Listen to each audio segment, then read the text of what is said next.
So Sheila is our president and COO of Signet Education. In addition to having more than a decade of tutoring experience, Sheila also has a vast academic background, including 2 PhDs, which I personally find very impressive. And most importantly, she has a passion and a knack for education, and is the person that all of our students or all of our families talk to. So as you probably know, Signet Education is very unique in the way that we work with every student who gives us a call or sends us an email, really treating the student as a individual human being, looking at them and everything that they deal with, not just math or chemistry or college or testing or whatever it might be, really looking at the whole student. And Sheila is the front lines of that and really works with every single family in a very high touch, personalized way, which is, I think, makes Signet Education very different. All right, so with that, again, this is a webinar really talking about what can you do this summer to prepare your student to go back to school. So Sheila, with that, take it away, and I'll be here. If anybody has any tech issues or has any questions, go ahead and put that in the chat and I'll keep an eye on it. Great. Thank you so much, Charlene. You're like the best hype person ever. I think it's the best introduction I've ever had. But welcome everybody to our webinar. This is the first one we're doing during the workday if you're on the East Coast. So we're sort of testing out a new time. I hope it's helpful for you to do this during the workday instead of at night when you're like wrangling your kids or dinner or whatever else you have to do. So definitely give us your feedback on the timing if you've got any thoughts on that. I'm going to jump right in because I definitely want to leave time for questions. This topic is one that is by its nature, a really nuanced, complicated one that is going to land differently for each of your families. I definitely want to give time for conversation around this. So I'm going to go ahead and share my screen and start my presentation here. Right. So looking back and moving forward, prepping for next school year this summer. Charlene, I just saw someone pop into the waiting room. I'll let you handle those. Yeah. Okay, great.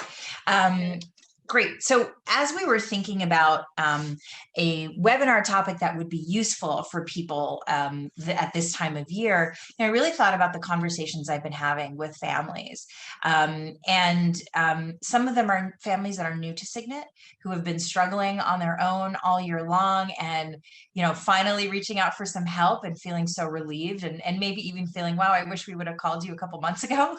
But a lot of the conversations I'm having with people are with our current students, who've worked with us for a year or more, and their academic habits were one way before the pandemic, and then everything kind of went off a cliff when the pandemic hit. And so we've been really working to think about, okay, what skills and knowledge do we know they have because they were able to do this before, and what's changed and how can we address this? And for many students, it seemed to be this sort of boom bust cycle of they find motivation and they get things together, they get back on track with their work, but they work so hard to get back on track that they're exhausted and then they fall back behind, and it's this boom bust cycle that happens over and over again. So we really thought that this could be a very helpful topic for a lot of people because this is really how we address that type of problem. And as much as possible, we want to give you the tools and information to, implement some of these changes or have these conversations in your own family, because we know it's possible. But we also know it's often easier to have someone else step in and help. So we want to give you kind of a glimpse behind the curtain of how we do this and how you might be able to do this with your own kids too. All right, so really the goal of this whole talk and all of the things that I will suggest you do with your kids is to figure out how we learn from our remote learning experience. What can we learn and what do we do with those learnings? So that's really kind of setting the tone for this entire presentation today. And I just want to start out by saying it affected everybody in different ways. And I'll talk about the kind of two extremes. And if you're rolling your eyes right now at this slide, don't worry, I got you covered in the next one. But we definitely did see a lot of students benefit from remote learning. There were a lot of different things at play, but here are some of the things we heard a lot. A lot of students liked working at their own pace instead of having to keep up with a class, or maybe they felt their class was moving too slow. And so now with remote learning, they had more time and more sort of agency to learn a little bit more in depth or at a different pace. Home for a lot of them was a healthier environment. They got more sleep. They didn't have to wake up at 6:30 or 7 to catch the bus and get to school. That commute really does take a lot out of you. So they got a lot more sleep, and that's really important for teenagers. And they ate better because mom or dad was fixing the meals and it wasn't just cafeteria food. The pressure was off, and I think this is a big difference.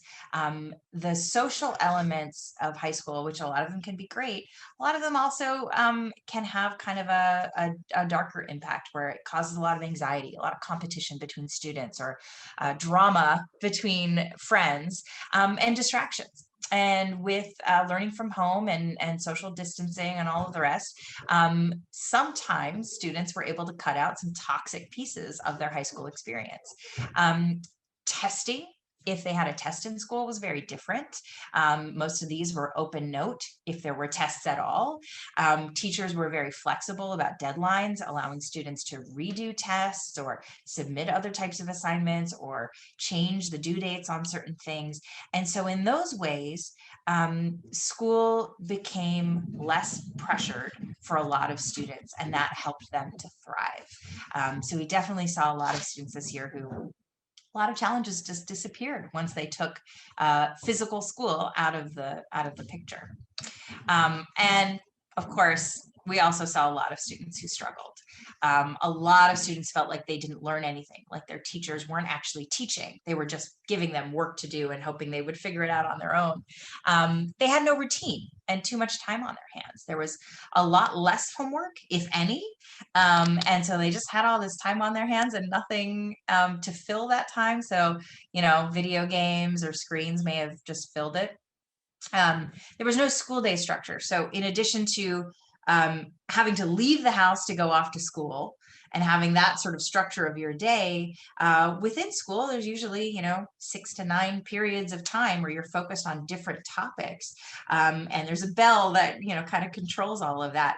And that provides structure to their day and also structure to their learning. And a lot of that went away. And with all of this, there was sort of no separation between school and life. And those of you who are working from home, you know what this feels like. You feel like you're always working, or you could always check email, or you could always do that one last thing. I know that's what happened to me. I feel like I'm working more now that everything is online. And so students have struggled from that in a similar way. And of course, they feel isolated. They're not building the same relationships they were previously building with teachers because they're not in the same room with them. They're not seeing them in the hallway. They're not asking questions after a class. Even asking questions over a Zoom meeting is often either too intimidating and students just won't do it, or they feel like they have to go out of their way to get the teacher's attention or schedule a time with them, and that can be very challenging. And then, of course, the big one is they're missing their friends. They're really missing their friends and the social interactions, their extracurriculars, their sporting extracurriculars and things like that, that either got canceled or changed in a format that is just not as engaging anymore. And the other piece of this is that they don't have friends who are going through the same thing that they are. I mean, of course, everyone is going through the same thing, but it's not visible to them. They don't see that everybody is struggling over this homework assignment or coming into school all tired because they had to pull an all-nighter. They don't see that. So it can really feel like they're the only ones going through this. And then some students also had a less than ideal workspace at home. Maybe they don't have a desk or a good computer, or maybe they have to share a computer, or they're just doing everything on an iPad or their phone, or they're working from their bed instead of an actual desk, or they're working at the kitchen table and there's all sorts of things going on around them. So a lot of reasons this was challenging, not least of all being, a global pandemic that legitimately caused a lot of anxiety and stress for everybody. Students had additional challenges to think about as well. So your student was probably somewhere on this spectrum, and maybe at different times of the year they were at one end or the other. So the first thing I want to do here is do a little poll. I've never done this before, so let's try it. How did remote learning impact your student? So let's take, 30 seconds, just choose an answer that seems to fit you. That can help me, think about what we're talking about here and maybe help you reflect on how this year went. I'll give you a couple minutes to do this. Yep, and so what you should be seeing is a pop-up on your screen. It's got a green bar at the top, and you just select one of the answers. If for some reason you can't do polling, I know we have a couple of people who called in, then what we're talking about is just how did remote learning impact your student? So maybe just something to think about, or if you feel comfortable taking yourself off mute and chiming in, or you could share something at the end. But so far what we're seeing, for those of you who are just, for those of you who are just listening, we're seeing that a couple of people have said mostly negative with a few positive impacts. A couple of people said mostly positive with a few, mostly negative with a few positive impacts, and then mostly positive with a few negative impacts. So Sheila, it looks like you've got a couple of different ends of the spectrum here. Yeah. But I mean, it's mixed, right? It was mixed for most people. So good. Okay, looks like everybody answered, and here are our results for those of you who chose to answer. More people are on the mostly positive with a few negative impacts, which is great. I mean, that's really fantastic. I mean, given all that was going on, to be able to say it was mostly a positive experience, that's fantastic. I'll take that. Great. Well, thank you for that. We'll do one more poll a little bit later. I think it's really important to not let a good crisis go to waste. That's kind of one of the things we say here at Signet. What can we learn from this? How can we use this in our future planning and preparation? Really make the most of this, because the challenges your student faced or that you faced during the pandemic are not only going to show up again if we ever get in the exact same sort of global pandemic situation. There may be other situations where those challenges will be relevant. And so it's worth kind of digging into them and seeing what, if anything, can be learned or improved upon from that experience. So let's see. What I want to show you is something we call the semester reflection tool, and I have it up right here. Can you guys still see my screen? I'm going to assume that's yes. Yep. This is a tool that you'll get with a recording of this webinar after we're done. And this is a tool that our academic coaches use with their students on a regular basis, as you can probably imagine, at the end of a semester. And very rarely do we give them this worksheet and just say, go to it. We use this to lead a conversation. And it can be really, really valuable in helping students see their progress over the last, several months, and also set a future vision for the next semester and make plans in terms of what they want to work on or what they need to kind of get in order to have the kind of success around the goals that they set for themselves. So it's a really useful tool. Sharing it with you, and obviously our coaches go through a lot of training, but this is a pretty simple tool that I think you should be able to use given a few factors, and we'll talk about those a little bit too. So first I want to kind of walk you through this tool, and then we'll talk about how I think you should try to implement this with your students. So this first section is the semester in review, and this will make more sense once they've done this for a semester, right? Right now, this is going to be the place where you're really mining for opportunities and learnings and things like that from last semester. They probably didn't have any explicit goals, and that's totally fine. But of course, next semester, we would love to see them have some goals. So the first two questions here may not be particularly relevant unless your student's already kind of a goal-oriented kid who thinks in this terms. I think it's safe to say most of us had a goal of just getting through the semester, like survive, not fail out of school, don't get sick, like, you know, all of those things. So you could take those as goals for the semester. And you know, how well did you survive? How well did you avoid getting sick, or how well did you stick together as a family, and things like that could be the discussion points for these first two questions.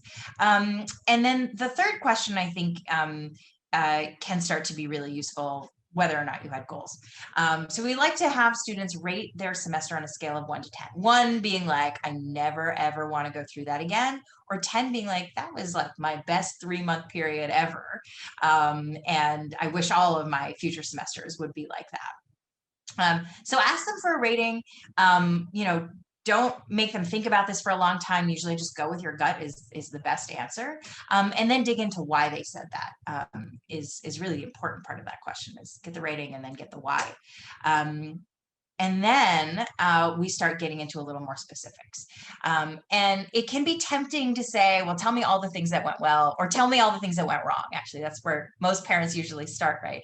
I saw this and this, and you failed that, and this thing was late. And, you know, you could start putting a laundry list together. Well, that's very demotivating, and is probably going to get your student to disengage with this conversation instead of really engage and be open with you, which is not which is, you know, what you want. You don't want them to disengage. So we like to start with highlighting wins. And 3 is a nice simple number where they don't have to capture everything, but maybe the top 3 things that stand out to them will be the things that you capture here. And of course, if they feel ready and open to thinking about more wins, go for it. That's great. But we like to say, let's start with 3. What are 3 things that went really well? You'll get them to name them. Maybe you'll discuss them. Why did they go well? And, you know, what can we do to keep things going well in those areas? And then probably the question that everyone wants to dig into is, what are the things that didn't go well? Because this is where we can really do some learning. And it's important, of course, we'll talk about this when we talk about how you should use this with your student. It's important to approach this with a spirit of curiosity. You probably know what didn't go well, but there are also probably some things that your student felt was challenging that they didn't tell you about, or you didn't know that they felt challenged about. So you may have a lot of the answers, but pretend you don't. Pretend you don't even know your student, and ask them, what are 3 things that didn't go well? And then you'll really dig into those. Why didn't they go well? What was not good about it? Was it just a feeling they had? Was it really hard? Was the result not good? Was the process of working on it not good? And so you can chop that up and really explore these things once we've identified a couple of them. And that's sort of the opening salvo, let's say. Let's just get a picture of what happened last semester. What went well? What can we celebrate? What didn't go well? We don't have to take any action on them yet. Let's just name them, right? And then we start to dig into some of the things that may have underlied those struggles, right? And so this is not an exhaustive list, but we call these things skills or habits that lead to your academic hygiene, how well you keep up around academics, right? It's not, do you know the math? It's, are your study skills and your organizational skills and your ability to manage your time and prioritize, those sort of meta skills that would apply to all classes. So this, as I said, not a comprehensive list, but a pretty good list. And it also has some reasons for why things might not be going well, right? If you see under less than ideal performance on test exams, well, why was that? They didn't study, they studied too much, they didn't study enough, or they just had like terrible anxiety around the exam. Didn't matter how much they studied, right? So this would be something you could review with your student. They probably will not have the language for this. They might, and that's great.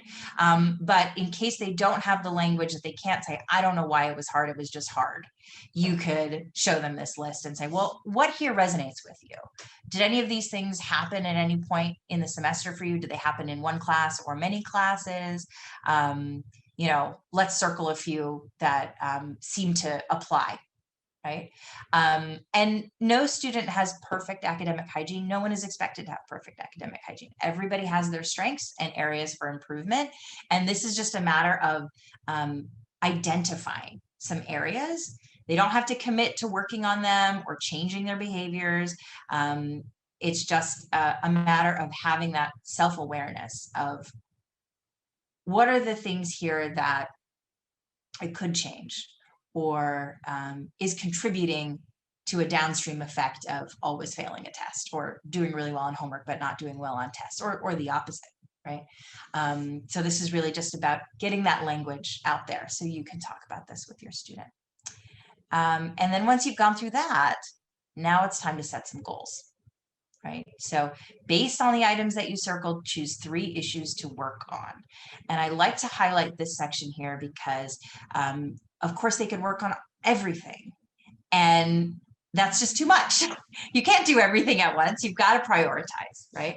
And I like to start with low-hanging fruit. Things that if you just made a little effort, a little change, it will have an impact that you will notice. Right. You might look at this list and say, oh, if they solve the sleeping problem, everything else would be easier. So that might be a great one to focus your energy on. Right. But depending on what seems more urgent or more doable, you might help them choose something that is a little bit different, because the key is to work on things that they are motivated about. Because if you're trying to get them to work on something they don't want to do, I don't have to tell you this, they're not going to do it. It's just going to be a fight. And both of you will feel really unfulfilled and frustrated. So try to find things that they feel somewhat motivated around, or they feel are like easily achievable. And that will build goodwill and momentum and confidence that they can tackle the harder things, right? And then once they've identified a couple of things, you want to really dig into how are we going to work on this? What can be done to improve your sleep habits? How do you think we should try to do this? And as you'll see when we talk about this, you really want to go to your student for answers first. How do they think they can change these things? What have they seen their friends do that worked for them, and what would they be willing to try? And as hard as it is as an adult who knows, what worked for you and what works for other people, and this is the best practice, just zip your lip, don't say anything. Really approach your student as though they have the answers. They will surprise you. A lot of them do have the answers. And once you start showing that you have some confidence in them, that they do know how to change this or that, you'll be surprised. They will change it. And both of you will feel really great about that. And then the end piece of this reflection is, all right, what's happening next semester? Right? We looked at last semester, we identified some problems. These are the things we want to work on. But let's also be proactive, not just reactive to challenges we've had in the past. How do they see themselves succeeding in each of these areas? And, maybe they don't have anything to put under health or social. Maybe they don't feel like there's anything that needs to change there. Maybe they already feel successful, or maybe it's just irrelevant to them. And that's fine. But these are some of the areas that students that we work with tend to set their goals around. And I like it when they can be really visionary here, right? So I like this example. Instead of just getting more sleep, I like to talk about the result. I want to feel rested and energized. I don't want to feel tired. I don't want to feel like it's hard for me to get out of bed. And you frame it in the positive way, so you know what you're aiming for. You know the feeling of what this success is like, right? And it might take a little work for them to get there, but you can take their initial goal and workshop it into, what does this feel like? What does success feel like for you? And what does it look like? And that can be a really empowering exercise. Sometimes just describing the vision of where they want to go helps them do it, right? It's sort of like they're putting it out into the universe. They're making that commitment verbally. They may be writing it down on paper. They're sharing that goal with you. And we know that those are all things that actually help goals become more achievable for students when they share them, when they write them down, when they envision them. So based on this, you're going to add 2 more goals in addition to the 3 things that were from the academic hygiene list that they're going to try to work on for the semester. And it's not required that you have, 5 overall goals. That may be too many for your student. So you'll have to think about what makes the most sense for them, and what's most doable. And then once you've kind of written out the goals, what does that success look like? How will you know that you've achieved the goal? Is it a grade? Is it a feeling? Is it feedback from a teacher? Is it, they wake up 7 days in a row feeling rested? Well, maybe that means we fixed our sleep problem. 7 days is probably not enough, but you get my gist. And then the last piece of the goal setting is, who are you going to use to hold you accountable? And what's the frequency that you check in with them? And this could be with you.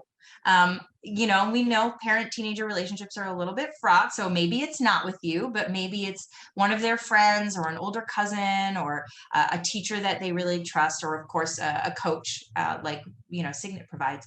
But that extra accountability, maybe they're checking in on a weekly basis, is really great. If that's too much for them, maybe every other week they're checking in on how are we doing on this thing. That just really refocuses their mind on, oh yeah, I said I wanted to change this. It will help them do the things they said that they want to do, and help them realize that they have made progress from where they started when they first set this goal to whenever the check-in is. They can measure progress to there. And that will help them have the confidence and, again, momentum to keep going. So this worksheet is really compact. It's only 4 pages long, but don't fool yourself into thinking that this is easy.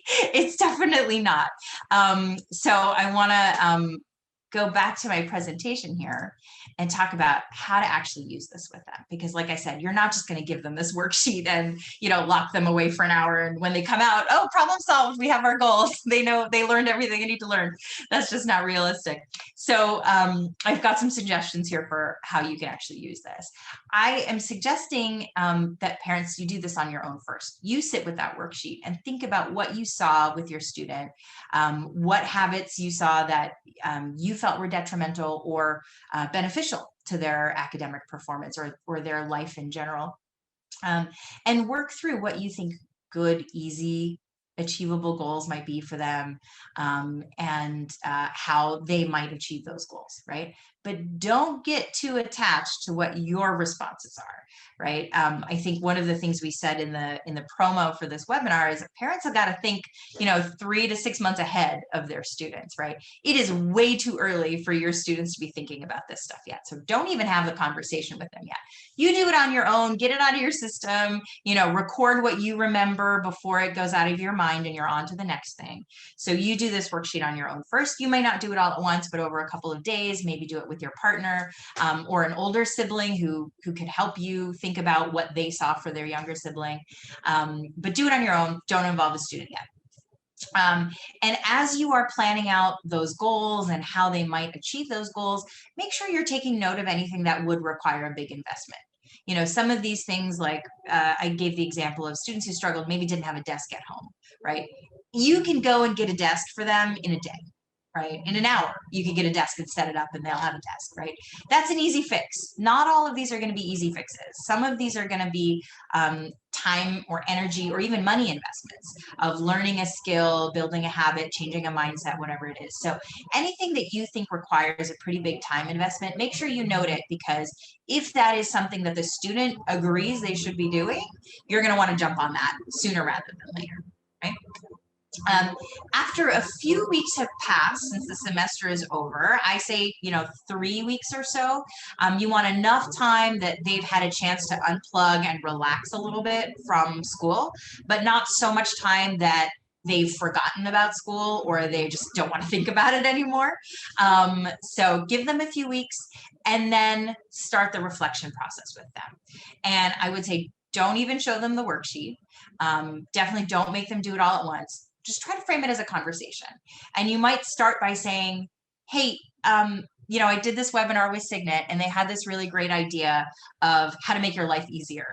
And would you mind if I walked you through some of these questions over the next couple of days, maybe over dinner, or maybe we, if you have a routine of taking a walk with your student or going to get ice cream or something, you can talk about this as you're doing one of these other things. And definitely just try to frame it as a conversation. And pick 1 or 2 important questions at a time when you know your student's in the right mindset. If they are feeling stressed about something else, or they're really excited to go out with their friends, or they're feeling really down about, maybe a final grade came in or something, that is not the right time to talk to them about this. You really need to make sure you're approaching them when they are in a more open, curious, playful mindset, when they can really engage with you on this sort of thought exercise and make sure they understand this doesn't mean I'm signing you up for SAT classes, immediately, or extra math or something like that, right? This isn't just something you want to do to get them to do more work. This is something you want to do to teach them, I think, an important life skill, and also really make sure that you and the student are on the same page about what happened this last year and what's coming up next, right? So I also, on this bullet point, I want to highlight the word important. Not every question on that worksheet is important for your student. So prioritize based on your student situation. Most of you said it was mostly positive with a few negative impacts. So maybe you're highlighting the wins a little bit more for them. And then gradually, maybe on the 3rd or 4th day that you're doing this, you talk about, okay, what was challenging? Let's talk about those few negative impacts that we saw, right? So prioritize them based on your student. And then your approach to this also has to be in the right mindset, in the right way. So we always talk about it. Our coaches are approaching every discussion, every issue with curiosity. If, let's say, a coach worked with a student on a plan for writing a paper, and there were things that the student had to do every day.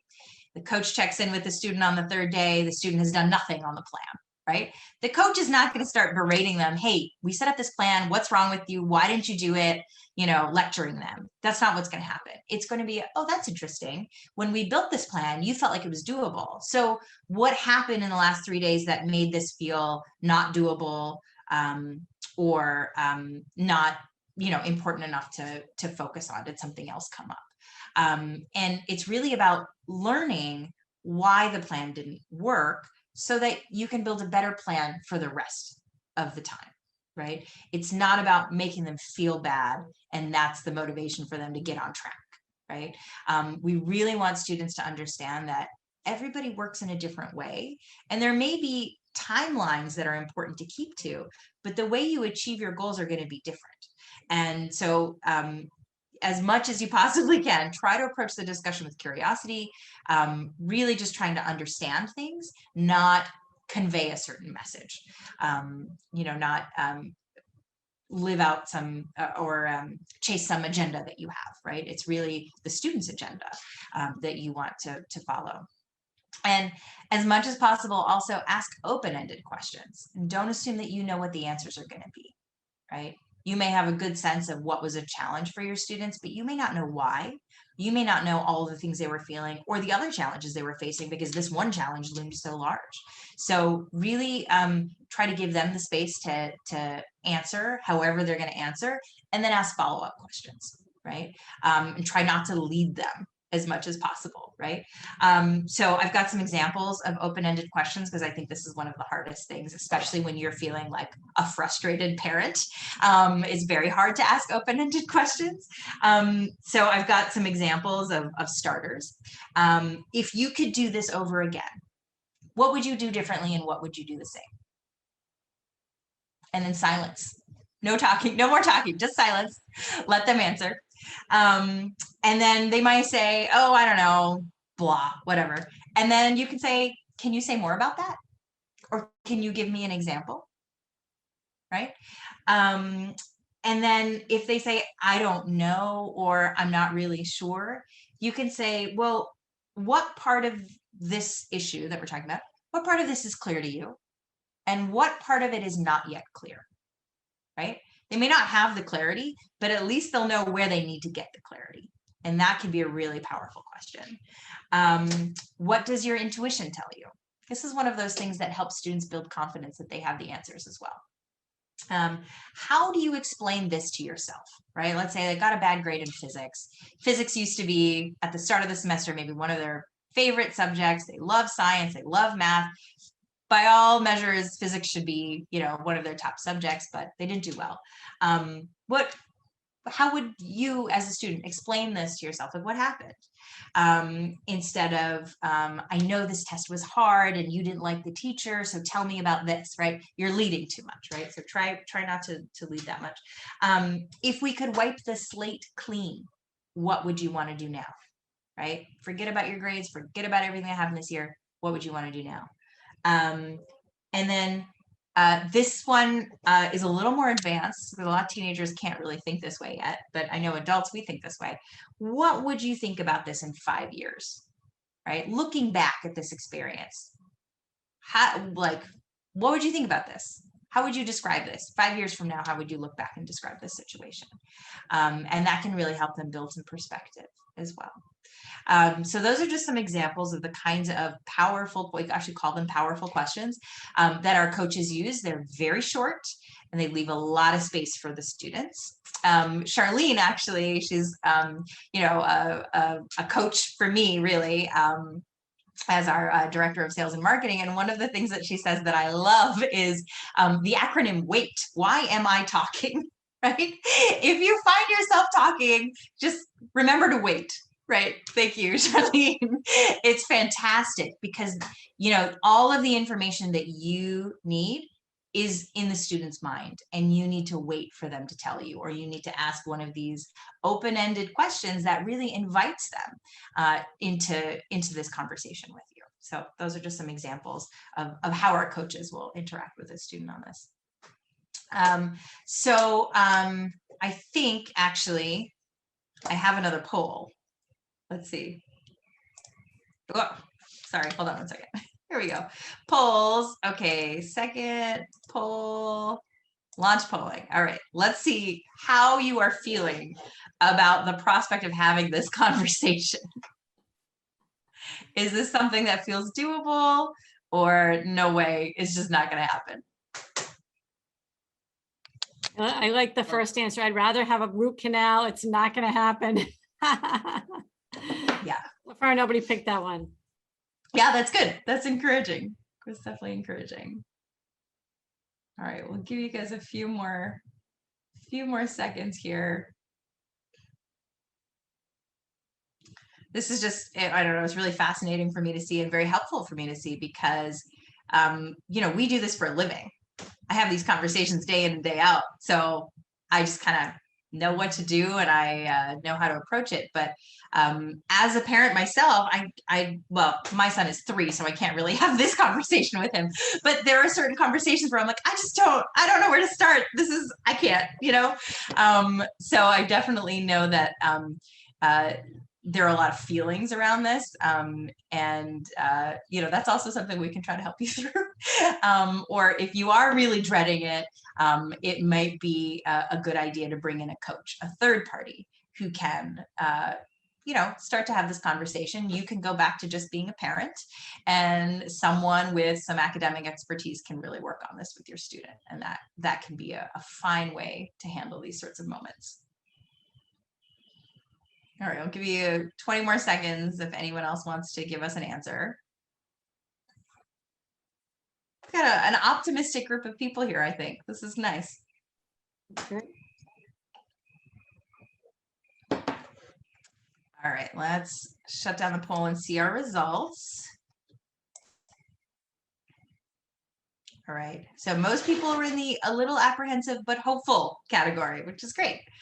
That's great. And some lucky person is in the piece of cake category. I'm sure everybody envies you. And yes, I empathize with our parent who is dreading it. This can be a very challenging conversation. And I know this has been a challenging year for a lot of different types of relationships, especially parent-child relationships. So, you're not alone. You're not alone. Okay, great. Thank you for answering. So once you have navigated that conversation, you want to get on the same page with your student about what the goals are and what changes to implement and when. As I mentioned with the example of buying a desk, some of these will just be logistical and will be implemented very quickly and very easily. But some might involve a bigger investment. So you got to change a student's mindset. You got to get them excited about school again. Or maybe they need to learn how to use a calendar or some communication skills. And there are a number of different things that students can learn to make their lives easier academically. We have a whole toolbox of them. We work on them with our students.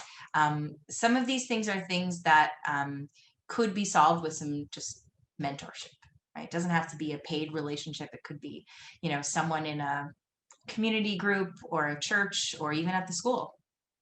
Can serve as a really good mentor to your students, and that's teaching them a really important skill is to seek out mentors who can help them overcome obstacles. But I think overall it's really important that students learn to learn from challenges. It's an invaluable skill that will take them through the rest of their lives. Challenges are going to come, and we've got to go through them. That's the only way around them. Right? You can't let them stop you from pursuing what's meaningful in your life or what you need to do.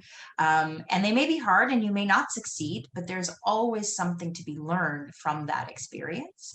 And I think starting to get your student in the habit of learning from experiences, whether they're wins to celebrate or challenges to identify, is a really good habit. So I encourage you to use that semester reflection tool, not just this summer, but at the end of every semester, and make it a habit, make that conversation a ritual almost.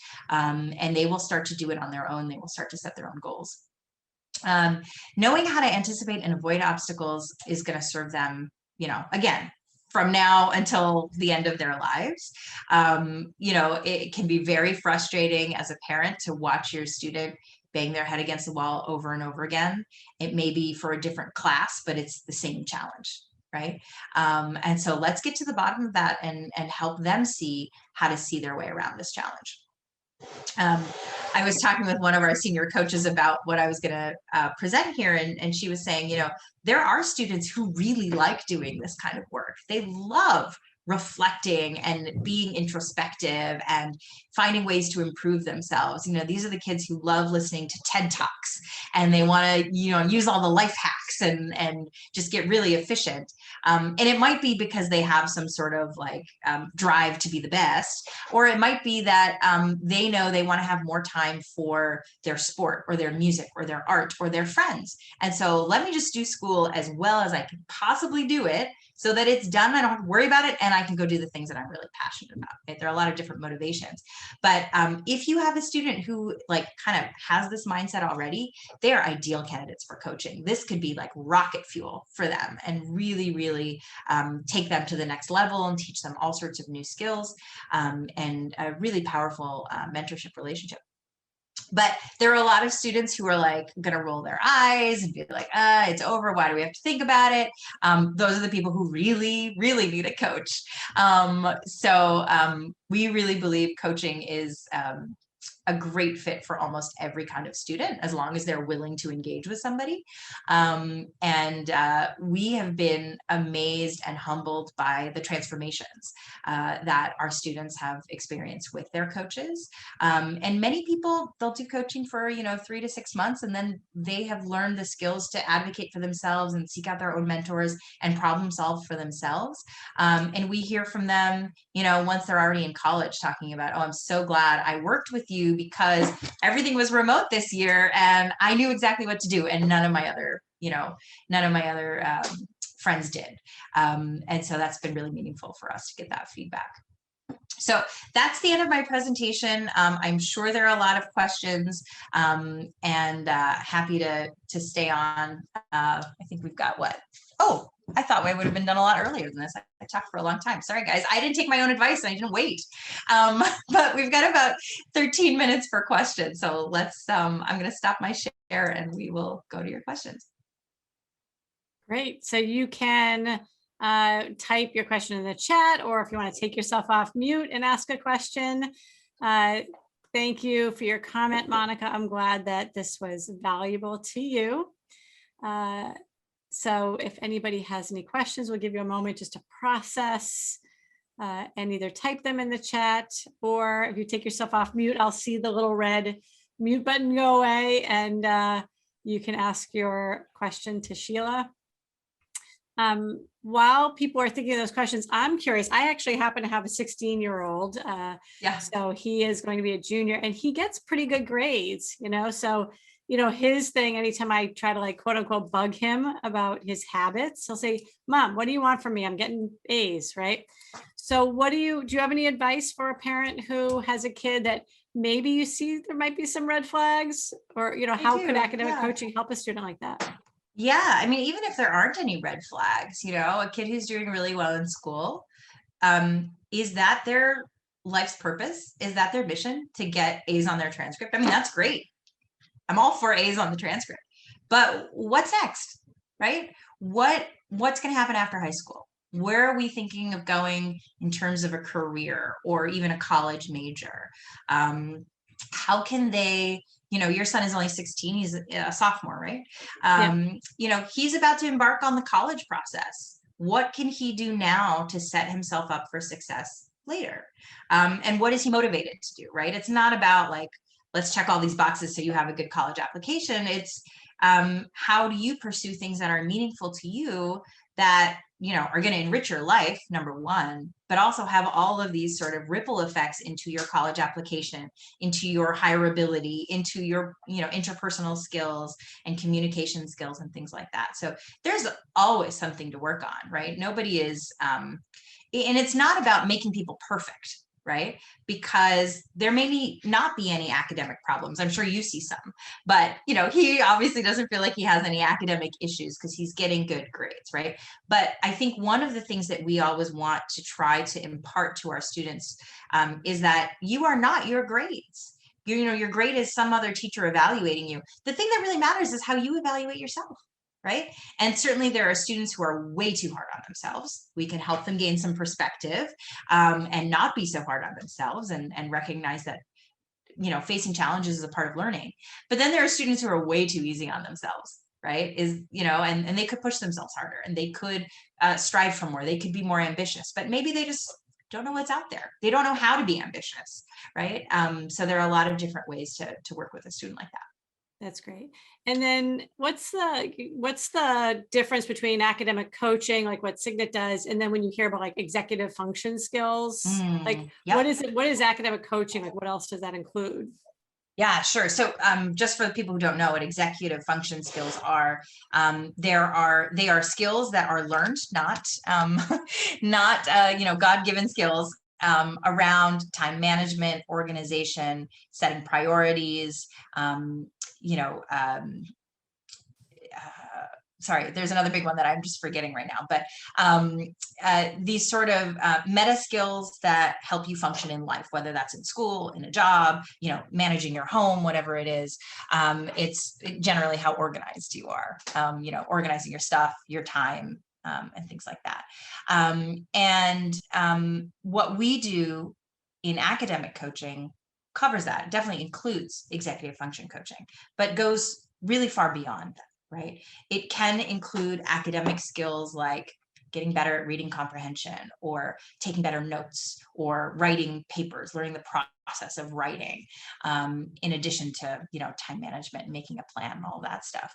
But as I was just giving you that example for your son, we really ground all of this in helping a student create a vision for their future. Right? Or even for their present.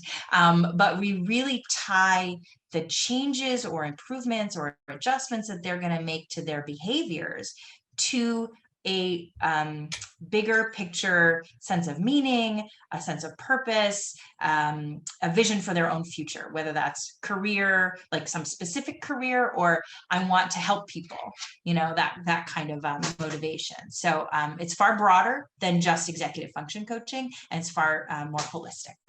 Yeah, it almost sounds like a little life coaching in there.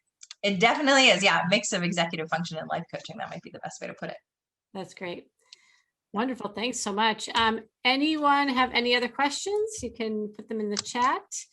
You will get, I believe, we'll have this recording available.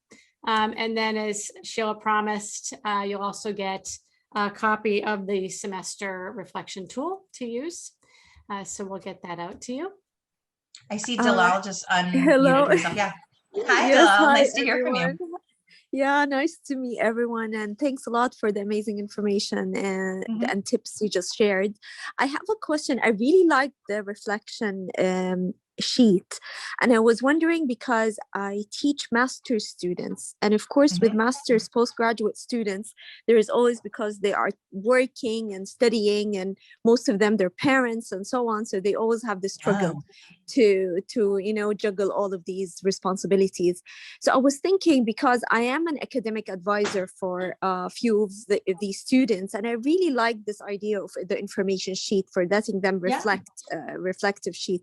But I was wondering, uh, what is the best way, or what is the most suitable way to do that? So I was thinking, shall I just meet them and explain what is the reflective sheet about, and then leave them to fill it? Or I don't know, what's the best way to approach them? Because you said Yeah. something about asking them like separate questions in separate times to not overwhelm them, but at the same time I don't really always have the opportunity to meet them. Or shall I just send it via email? I don't know, what do you think? Yeah. Well, it's interesting. Dalal's son is actually doing coaching with us. So I know she has an intimate knowledge of what this is like, but obviously it's very different working with, a 14-year-old than it is working with, an adult who has a family of their own. I might say for the adults that you want to share this with, go ahead and send them this recording and then give them the worksheet. I think that they will probably be able to figure it out. And if they feel like they need some coaching through it, they can always talk to you, or they could talk to me, and we can help them figure it out.